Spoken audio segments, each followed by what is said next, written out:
Hey everybody, it's Break here, and yes, I'm rolling Jupiter-8. Today's video is going to be on discussing Jupiter-8's VCOs, and the difference between a VCO and a DCO, and how they both work, and a few things about its features that it offers in each one of the VCOs. Alright, first of all, I'll explain what voltage control really is meant for. VCO or VCO control voltage is actually an extension of manual control. So anything done with a voltage can be done with a switch or a knob. So right now, Jupiter is not making any sound. There's no arpeggiators going, no nothing. It's just sitting here, happily waiting. And if you want to actually have control sources going to one of the modules here, and technically the module on Jupiter will be its VCOs here, the modulator here, LFO section there, and each individual section here is considered a module on JP. So right now, if I want to modulate the filter here, I can actually do this myself. I'm going to actually go ahead and latch this patch that I have going on right here, which is 34. I'm going to latch this. So he's playing this by himself. And I'm going to modulator VCF.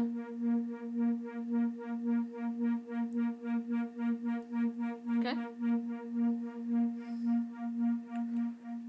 Now the reason why I'm showing this is because either I can latch this control voltage with these two switches here and route this to our filter and our LFO and have Jupiter-8 keep the signal going, or I can actually play this myself, hold down a key,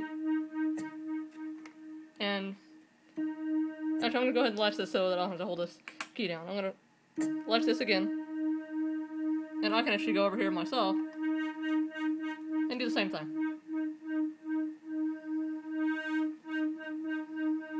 Okay? Now, as you can see, that's not very accurate, and it's hard to keep time with this. Moving the slider back and forth to get that effect isn't very practical either, especially during a live performance. So, I can actually, again, latch this, hold the key down, and show you an example again. That's the same thing I was doing before. And if I want to use this sound again, and there we go. So that control voltage is actually keeping this engaged here, and everything working as if I were to be moving this cutoff frequency up and down and up and down and up and down. Okay, so like I said before, anything that you can do with a switch or a knob, a control voltage can be set to either keep this going or to engage this effect, like the filter or LFO. Okay, hopefully that makes sense. Alright, so the next thing we're going to move on to is our second control voltage source, which is our keyboard. Okay, so unlike a vocal synthesizer that does not have keys, some of them have the touch plates on them that are the metal little tabs that you touch, and it does the same thing that the keys do. That's actually a capacitance system, but for Jupiter-8 and most other common synthesizers, there's keys here. So a keypad is very familiar to us, it's more practical. You have your full octave ranges here, you know, a whole 5 octaves, 61 keys. You know, it's just more practical for playing musically on it, even though other synthesizers do not have to have keys or a keypad. So this right here is actually another control voltage source, and this control voltage source is actually a gate. So I actually took our release time all the way down so that it's not hanging on to them releasing the key. This is our gate, so when I'm actually pushing down the key, Jupiter-8 is generating the rows of resistors underneath these keys are generating a control voltage to the oscillators and the output and everything. And what I'm doing here is actually opening and closing the gate. So this is open and on, and that's off. And closed. So as long as you're holding the key down, there's a sound coming out. Okay, otherwise Jupiter-8 will sit here and just wait. and be silent. Okay. Alright, so I'll probably explain what a VCO is, which are these two here. We are offered two on Jupiter-8. Some synthesizers have three, like the mini mode. Some only have one. And it's not very common to find just one, because it's more limited on the type of patches you can make with it. But the Juno, over there, is an example of a 1 DCO synthesizer. It technically does have two, because there is an LFO and a sub-oscillator as well.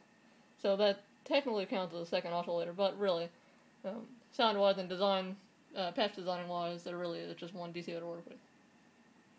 Okay, so Jupiter-8 gives us two.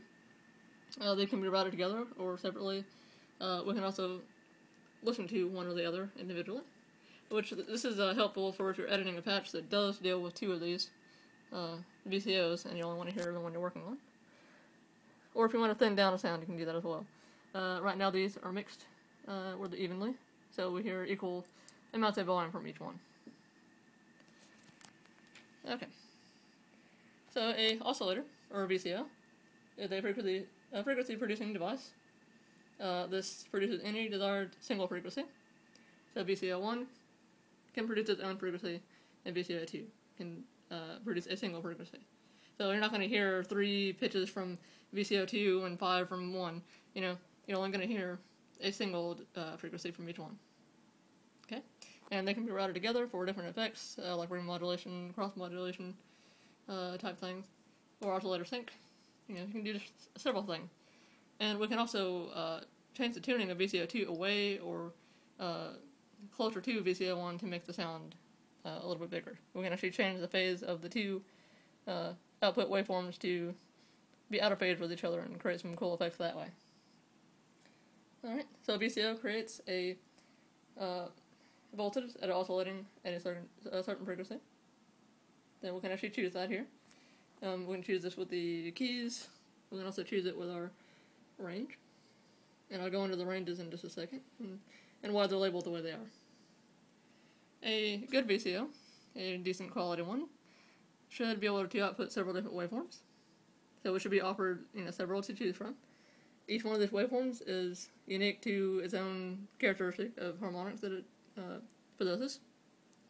So we have our sine wave, our saw wave, variable pulse, and noise.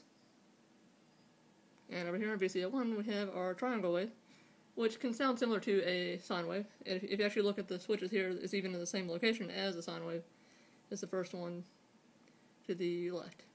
A triangle wave does have odd harmonics, so it can be very similar to a square wave. But sound-wise, to me, they really do sound quite similar to a sine wave. Kind of hollow and plain. Okay, and then we have our saw wave, and we have our variable pulse, and square wave. And you also notice that we have the same type of waveforms here on LFO. These waveforms we're not hearing. You don't hear these waveforms. And the reason why is because it's such a low frequency that we're not going to hear these. The only way that we'll be able to really hear these waveforms is if they are increased at a rate that equals our hearing frequency. So right now this is probably going to be somewhere around the 10 hertz area to 20 hertz. So we're really not going to hear this LFO. If we were to take our VCOs away and hear just this, we wouldn't hear it. So it would have to be going at a pretty fast rate for us to start hearing it. And the sound it would be making would be more like a buzzing sound. It wouldn't be an actual pitch until it gets really, really high. So right now it's doing its job. It's flashing away here at the rate that I've set. And it's on sine wave, because the sine wave is very smooth. It's very smooth going. So I'll go into how those sound as well later on. Alright. Like I said, a good VCO should have several output waveforms. And there we are with that. And a VCO frequency is actually dependent on the voltage present at the control input. So usually 1 octave rise or fall in the output frequency. So what we hear will end up being octave rise or fall. And we can choose our octaves with our 16, 8, 4, and 2 settings in VCO1, and 16, 8, 4, and 2 in our VCO2. Okay, so we're about out of time for this segment. I will see you in the next video.